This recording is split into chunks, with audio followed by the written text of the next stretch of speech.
You, your presidency at the same time was defined by an intelligence that people could adore and follow willingly and joyfully. Can you talk about the nature of that? I mean, you have this. You know, I was talking to one of the people, Manchito, recently, and how just a woman approached you just on the street to embrace you and kiss you on the cheek. You know, and it reminds me of when I was in South Africa and Mandela. The love for Mandela, you know, is so physical, and you can feel it in the people, and you feel it here for you, and it's very inspiring. Can you talk about the nature of that? Well, I'm very grateful to the Filipino people that a number of them still care for me and certainly let me know that they're willing to help in whatever way they can. I suppose some people tell me that I'm very credible because I'm sincere. And I said, well, I don't say something that I don't mean. Although, of course, I'll tell somebody who's unattractive, well, you look pretty good. But I won't go beyond that. But I suppose you can say that at the start of each day, I pray to the Lord and tell Him to guide me and to help me every moment of the day.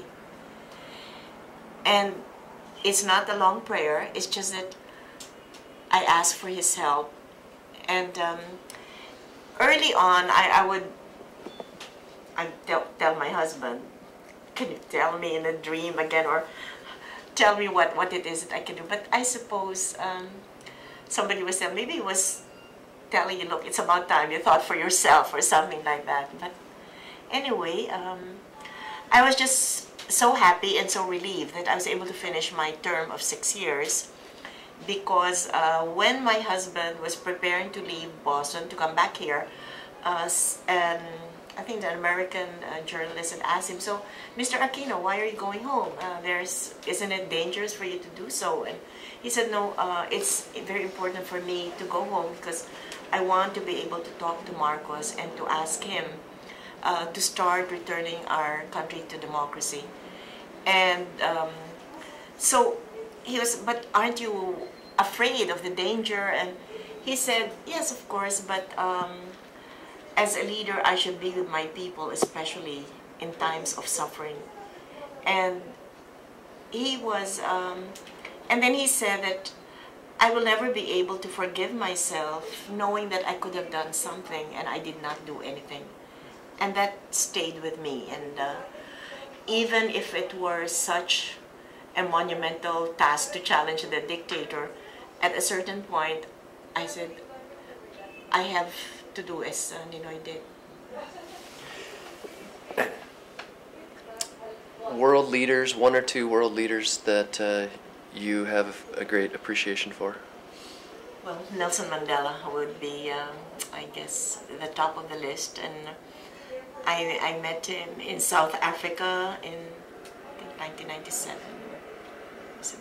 Anyway, aside from being the great person that he is, he's just the most charming person also. And when I met him in Cape Town, he said, oh, Cory Aquino, and he said so many nice things about me. Then he tells my two daughters who are with me, you really know how to choose the right mother. And of course, how does one feel when Mandela himself says that?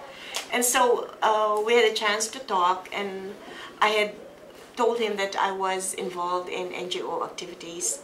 And he had said, well, how do you propose to go about this? I said, well, initially I'll just be working with NGOs in the Philippines, but hopefully we can do that in the region so that the Philippines is far ahead of other countries in the region insofar as NGO work is concerned. But I felt we could all learn from each other. And he had said, well, I hope you will not forget South Africa. And luckily, the people who had invited me to South Africa, the Kaiser Foundation, when I told them that, they said, well, maybe we can work on something. And so when I came back, I asked my former Secretary of Health to think of some program where we could invite health workers from South Africa to come here, and also health workers, I think from Thailand or maybe Thailand. So they arranged for a 1-week seminar, and so Philippine medical workers and Thai medical workers could in fact pass on to the South Africans what we were able to do here successfully. And so I was glad that we were able to do that. And even now, I ask, we work closely with the Hans Seidel Foundation, and Hans Seidel Foundation helps a number of other NGOs in the region. And I was suggesting to them that perhaps we could go to different countries and inform them what we are doing in our respective countries, so that others who would like to replicate successful projects would not have to go through a trial and error method, but could in fact just follow what the NGOs have done. And so, and I told them, well, I'm volunteering. If you need my help, I can go to other countries and tell them exactly. So I'm waiting for them to tell us about that, because I was saying that first world to third world sometimes is difficult, but I think third world to third world could in fact understand each other better, and perhaps would have similar problems and would be able to address those problems better. And another person that, a world leader, King Baudouin of Belgium, I was just, so impressed with His Holiness. I have, maybe, well, Mother Teresa I've also was fortunate enough to have met on a number of times, but King Baudouin was just somebody so special, and I felt so fortunate that I was given the opportunity to meet with him and his wife, Queen Fabiola.